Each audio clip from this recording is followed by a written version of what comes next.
우리가 생이 있고 사가 있다.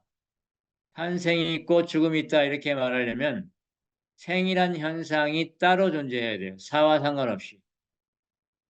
사란 현상, 죽음이란 현상이 정말 있는 것이라면 탄생과 상관없이 죽음이 있어야 된다. 그런데 결코 이들은 독립적으로 존재하지 않습니다. 그것을 감정의 탄생과 노사를 통해서 한번 구체적으로 살펴보려고 합니다.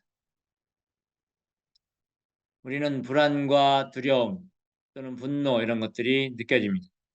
그러면 의식에서는 불안이 생겨났어 라고 의식합니다. 그런 생각이 일어나고 그 느낌을 고정화시키죠. 두려움이 일어났어 이렇게 말해요. 말을 붙이면 뭔가 있는 것 같아요. 그 느낌을 엄밀하게 들여다보면 끊임없이 변하고 흐르는 어떤 물결치는 변화로 여겨질 텐데 우리가 이름을 붙이니까 두려움, 난 두려워 이러면 두려움 속에 두려움이란 느낌 속에 갇히게 되죠. 두려움이라는 게 정말 있는 것 같아요. 그리고 이때 또 무슨 일이 벌어지냐면 육체적으로는 심장이 뛰고 근육은 긴장하면서 몸의 특정한 상태가 일어나게 되죠. 그 몸의 상태가 또다시 의식에 영향을 미쳐서 불안한 느낌이라는 것을 증폭시키고 확장시켜 버립니다. 그리고 유지시키죠. 그러면 또다시 불안해지고 거기에 대한 생각이 일어나면서 그 생각은 과거에 불안했던 경험을 끌어내서 그 느낌을 증폭시킵니다. 그리고 다시 심장을 더 뛰게 만들죠. 그리고는 근육을 더 긴장하게 만들고 이것이 악순환되면서 불안이라는 것이 계속됩니다. 그런데 만일 불안의 느낌이 무슨 어떤 느낌이 일어났네? 라고 하고 그 느낌을 아주 치밀하게 바라보고 느낌을 뭔지 느껴보려고 하고 이러면 그럼 이 느낌은 90초 이상을 가지 않는다는 거예요. 왜냐하면 느낌 자체를 느끼는데 집중하기 때문입니다. 보통 우리는 느낌 자체를 느끼는데 집중하지 않고 불안해라는 이름 때문에 두려운데 불안해, 두려워라는 이름을 붙이면 두렵다는 이름에 붙어 있는 과거 경험이 딸려 나오죠. 왜냐하면 이름이라는 현상이 과거 경험을 불러내는 기능을 하거든요. 만약에 이름을 붙이지 않으면 느낌이 느껴지다가 그냥 사라지고 맙니다. 그런 상황이 당장 도래하지 않았거나 상황이 끝났단 말이죠. 물론 상황이 계속 있다면 느낌이 느껴져야죠. 자동차가 100km로 내 앞을 향해 달려오고 있다면 두려움이 느껴져야 돼요. 계속해서. 안 그렇다면 내가 도망가거나 위협을 느끼지 않고 그 자리에서 충돌이 일어날 때까지 있을 수도 있으니까 당연히 두려움은 느껴져야 됩니다. 그런데 자동차는 다 지나간데도 내가 계속 두려움을 느끼고 있어요. 큰일 날 뻔했네. 저 나쁜 자동차주 같으니라고. 내 이 1mm 가까이 이렇게 지나갔단 말이에요. 큰 바람을 일으키면서 잘못해서 내가 그냥 완전히 충돌해서 큰일 날 뻔했다. 뭐 이런 생각에 화가 나고 두려움이 계속 그 생각을 하고 있으면 계속 불러일으킨다는 거죠. 근데 그러지 말고 두려움이 차가 지나갔어요. 상황 끝났어요. 그러면 그래도 여전히 두려움이 남아있어요. 그럼 잘 느껴보라는 거죠. 느낌 자체에 집중해 보면 느낌은 점차 사라지게 되어 있습니다. 자, 이럴 때 그런 느낌이 사라지면 느낌이 사라졌네. 편안하다. 다행이다. 하고 끝내지 말고 그 편안하고 이완된 느낌을 아는 자가 있다는 걸 확인하라는 겁니다. 벌써 고요해졌다는 것은 고요해진 상태를 안다는 뜻입니다. 그럴 때 그 고요함을 아는 자가 있다는 걸 확인해 보는 거죠. 그리고 그 아는 자에 집중하는 겁니다. 그런데 고요함을 아는 자가 있네라고 인식이 들면 그 고요함을 아는 자를 이제 또 잡겠죠, 막. 그래, 내가 있는 것 같아. 고요함을 아는, 고요한 내가 있는 것 같네. 하고 보면 그 고요한 느낌을 아는 자 역시 하나의 느낌이기 때문에 그 아는 자에 집중하면 이제 아는 자도 사라지고 마지막엔 암만 남죠. 알므로써 그냥 있게 됩니다. 아는 자로 있는 게 아니라 아는 자는 개인적이지만 알면 비개인적이에요. 그래서 내가 안다가 아닌 겁니다. 그런 걸 우리가 깨어 있음이라고 하는 거죠. 알므로 있는 거예요. 보험으로 있다 이거죠. 보는 마음, 아는 마음으로 있는 거예요. 아는 자와 알면 어떻게 되는 겁니까? 아는 자는 여전히 마음의 대상입니다. 그러니까 우리가 알죠. 아는 자가 있다는 걸 알 수 있다는 것은 아는 자가 일종의 대상, 마음의 대상이라는 뜻입니다. 그러나 알이라는 것은 더 이상 대상이 아니에요. 알의 기능, 알의 작용이 있으니까 아는 자가 알려지는 겁니다. 그리고 아는 자는 일종의 개인이지만 알면 개인적이지 않아요. 그래서 내가 안다라는 마음이 없는 겁니다. 자, 이 전체 과정에서 감정이라는 것은, 두려움이라는 감정은 정말 탄생하고 죽었습니까?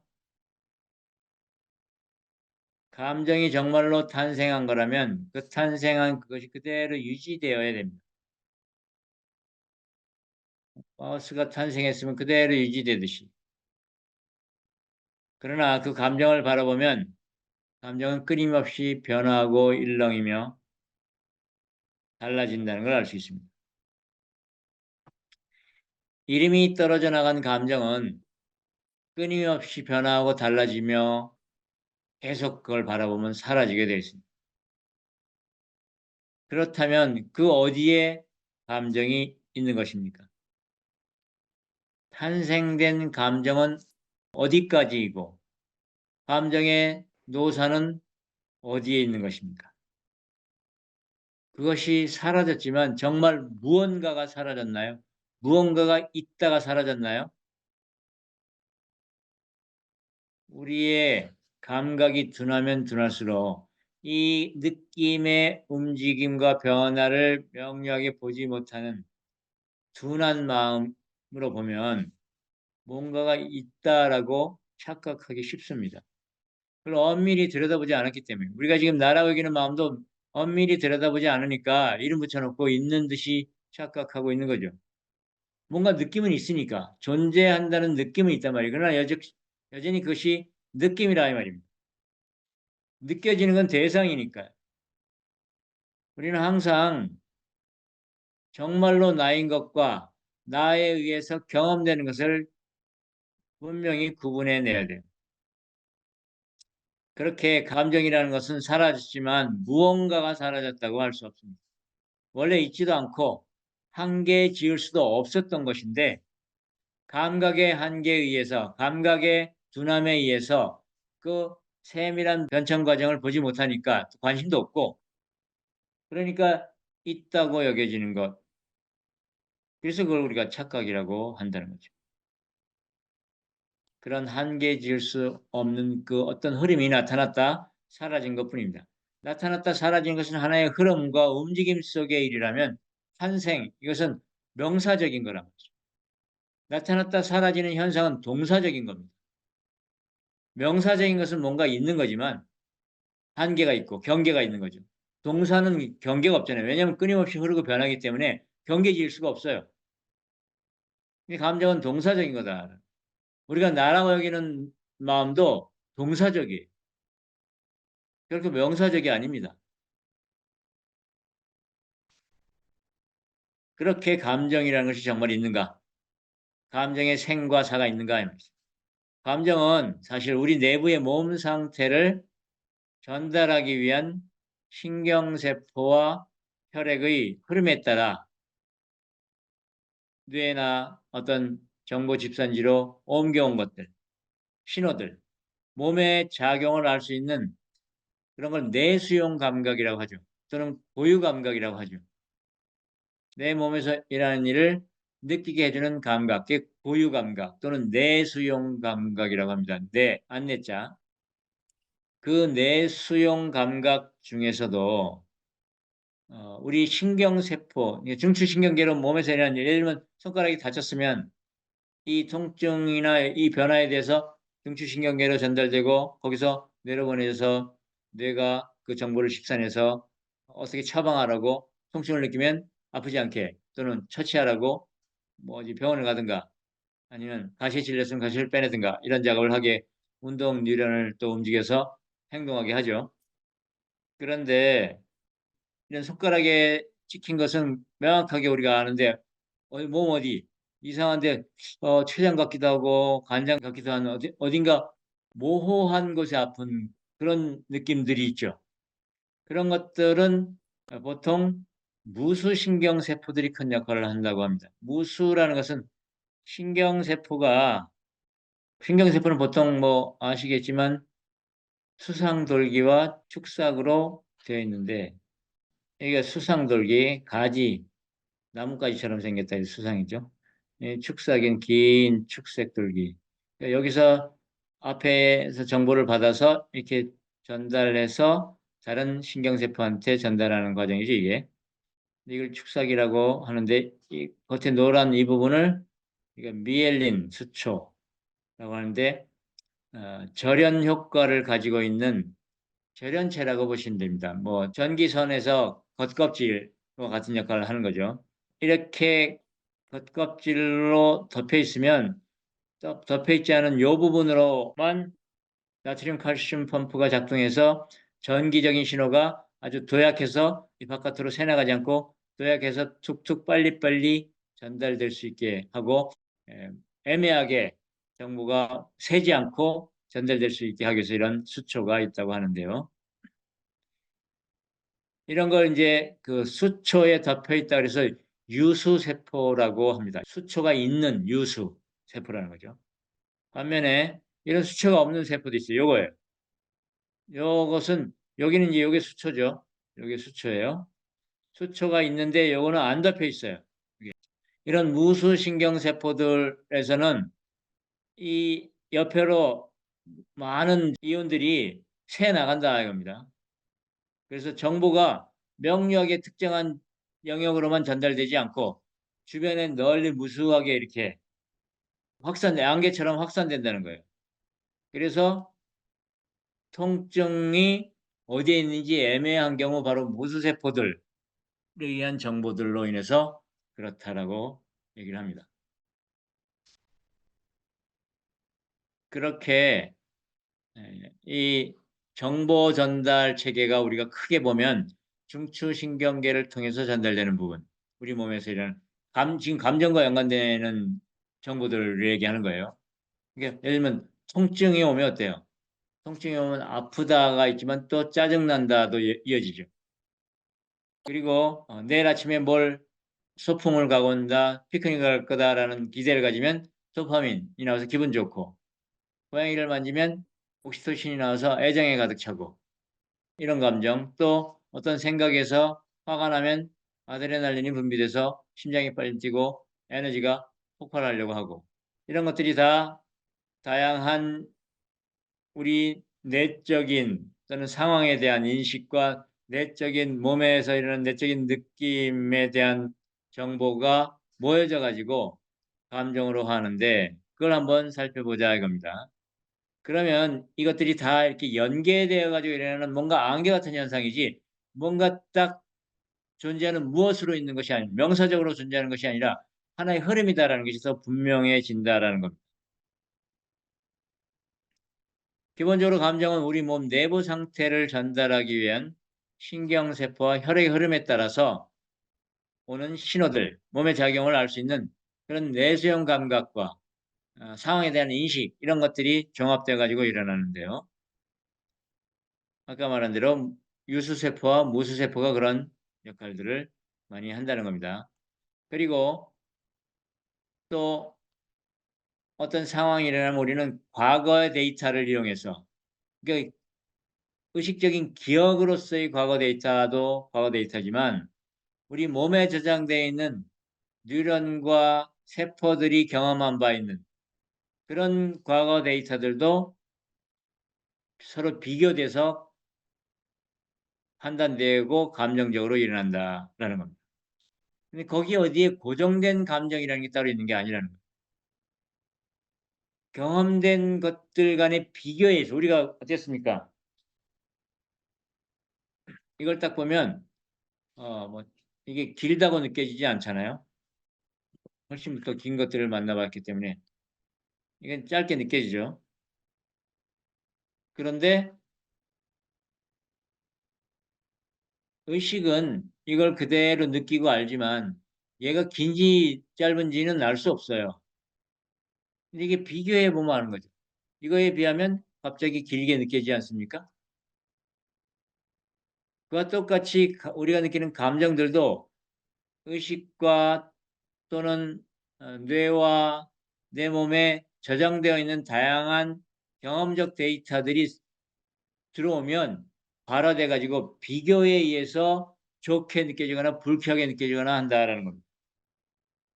비교가 있으면 좋거나 나쁘다는 걸 알 수 없어요.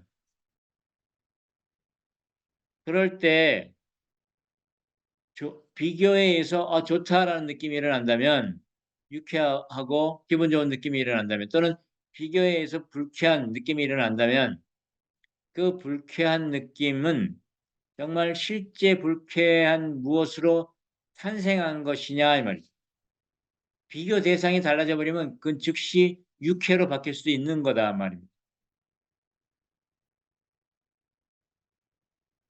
그래서 우선 이 감정의 탄생과 노사를 살펴보기 위해서 정보 전달 체계를 한번 살펴보려고 합니다. 인체의 내부의 정보 전달은 크게는 세 종류가 있습니다. 첫 번째, 육노라고 하죠. 육노. 육노. 자, 이 지금 여기서 황금색으로 나타나는 이런 것들이 다 이게 이 뇌에서 척추를 중심으로 척수가 있고 이렇게 온 사지로 뻗어 내려가는 것이 중추신경계죠. 이런 중추신경계를 통해서 전달되는 정보, 이걸 육노라고 하면 육노를 통해서 정보가 전달된다. 아주 구체적이고 명연 도로가 있는 거죠. 정보 전달 도로예요. 그 다음에는 호르몬 체계를 통해서 예를 들어서 뭐 옥시토신이나 도파민 또는 가바 이런 세로토닌 같은 신경 전달 물질과 호르몬을 통해서 우리의 감정이 변하기도 하는데 그것들은 혈액을 통해서 주로 흘러다니다가 호르몬 수용체를 만나서 정보를 전달하죠. 이걸 이제 회로라고 합니다. 혈액은 물이니까 일종의. 육로와 회로 이 두 가지가 보통은 이제 의료 분야에서 쓰이는 정보 전달 체계죠. 우리 인체 내. 그걸 조금 더 자세히 보면 육로는 바로 이런 신경계를 통해서 신경세포를 통해서 전달되는 거죠. 아주 빛보다 빠르게 빛과 같은 속도로 전자 전달계니까. 그 다음에는 이 축삭의 말단과 그다음 옆에 있는 다른 신경세포의 수상돌기가 만나서 이렇게 끊어져 있는 이 사이를 이어주는 이게 신경 전달 물질의 수용체고 신경 전달 물질이 빠져나오면 여기에 접합해서 여기서 오는 신호가 이쪽으로 전달되는 거죠. 시냅스간. 이걸 시냅스라고 하죠. 신경세포와 신경세포 사이. 이거 역시 일종의 여기가 회로죠, 회로. 액체로 가득 차 있는 곳이에요. 화학 물질들의 전달을 통해서 일어납니다. 그러니까 크게 보면 육로와 회로가 이렇게 있는데 회로도 이렇게 세밀한 부분이 있습니다. 아까 말한 미엘린이 있는 유수 신경세포와 무수 신경세포가 또 있죠. 그런데 마지막으로 잘 알려지지 않은 것이 바로 이겁니다. 파동 전달을 통해서 정보가 전달된다는 거죠. 이것은 프랑스의 뱅베니스트 박사, 자크 뱅베니스트라는 분이 발견해내고 실험해서 일부 확인된, 그러나 아직은 전적으로 받아들이고 있지는 않은 이론이기는 합니다만 이제 많이 인정되고 있죠. 양자역학이 발달하면서. 왜냐하면 보통은 일반 현재 이론은 이겁니다. 수용체가 이렇게 있고 요 수용체의 이런 모습에 거기에 맞는 요 리간드라는 화학 물질이 와서 딱 접합하면 정보가 전달되는 것. 이런 걸 구조적 매칭이라고 합니다. 구조적으로 맞는 것만 붙는 거죠. 그러니까 열쇠와 자물쇠처럼 기계적인 그런 모습인 거죠. 뱅베니스 박사에 의해 새로 제안된 것은 얘와 얘가 이렇게 꼭 만나지 않더라도 이 액체 속에서 물이라는 배경 속에서 파동으로서 이렇게 전달된다라는. 그래서 뱅베니스 박사는 프랑스에서 물에다가 항히스타민제의 정보를 전사해가지고 그 정보를 디지털로 바꿔가지고 인터넷으로 미국에 있는 존스 홉킨스 대학으로 보내서 그 병원에서 그 정보를 다시 물에 전사해가지고 그 물로 항히스타민제 역할을 하게 만들었더니 그대로 재현된 결과가 있습니다. 즉 일종의 디지털 파동, 물리적인 것을 디지털 주파수로 바꿔서 실험에서 성공했던 그런 사례였던 거죠. 다르게 말하면 정보라는 것이 물리적으로만 전달되는 것이 아니라 우리가 지금 핸드폰을 주파수로 정보를 전달하듯이 우리 육체 내에도 그런 전파와 같은 광파, 독일의 프리츠포프라는 사람은 바이오포톤이라고 하는데요. 생체 광자라고 하죠. 우리 세포가 모두 빛을 발한다. 그 빛이 발바닥 세포와 손가락 세포가 다 빛을 발하는데 그 빛이 몸의 다른 부분에 빛이 전달되면서 그 안에 정보도 전달된다라고 말하는 것이 생체 광자 이론입니다.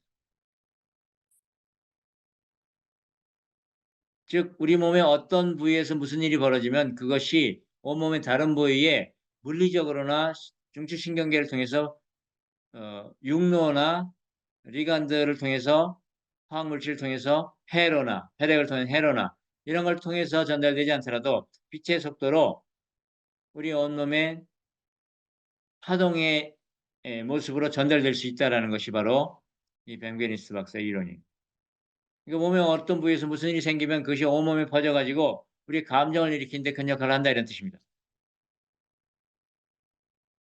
그래서 옛날에는 이런 이론도 있었어요.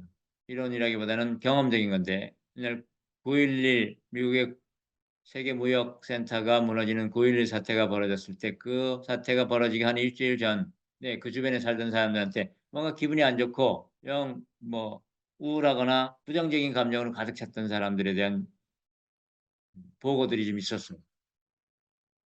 보통 우리의 감정은 자기 거라고 생각하는데 내 몸과 마음에서 일어난 거라고 생각하는데 꼭 그렇지만 않은 것이 외부 환경 또는 사회의 분위기 이런 것들이 전달돼서 내가 우울해지거나 화가 나거나 짜증날 수도 있다는 것을 거기서 볼 수 있었죠. 그 여러 가지 요인들이 이렇게 영향을 미쳐가지고 일어나는 것이 우리의 감정이라는 겁니다. 그런 것들을 좀 더 자세히 이제부터 하나씩 살펴보려고 합니다. 결코 감정은 고정된 어떤 모습으로 명사적으로 존재하는 무엇이 아니라 끊임없이 출렁이는 파도와 같아서 그 파도를 흔들리게 만드는 요소는 무수히 많다라는 것. 그중에 내 몸과 내 의식적인 상황 인식 그리고는 외부 환경으로부터는 어떤 에너지적인 측면 또는 사회문화적인 흐름 또는 지구적인 물리적인 변동성 이런 것까지 우리 몸과 마음 특히나 우리의 감정에 미치는 영향이 있다라는 거죠. 그렇게 그런 감정은 우리를 어떤 행동을 하게 만드는 신호로서의 느낌입니다. 근데 지금의 감정은 너무나 생각이라는 것에 동조돼 가지고 너무 많은 왜곡을 일으키고 있죠, 감정이. 감정은 원래 아주 쓸모 있고 유용한 정보 전달 체계예요. 그런데 생각에 사로잡히면 끊임없이 다 끝난 일을 가지고 되새김질하면서 화내고 있거나 또는 아직 오지도 않은 미래 때문에 끊임없이 두려워하고 있거나 무거운 감정으로 인해서 스스로 짐지우거나 하는 일이 많이 생겨나는 거죠.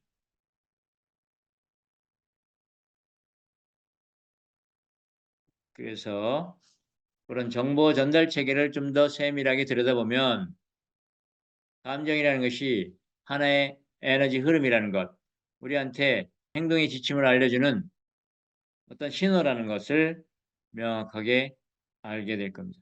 신호는 예를 들어서 뭐 도로가에서 빨간 신호등이 켜지면 잠시 서라는 우리한테 알려주는 정보인 거죠.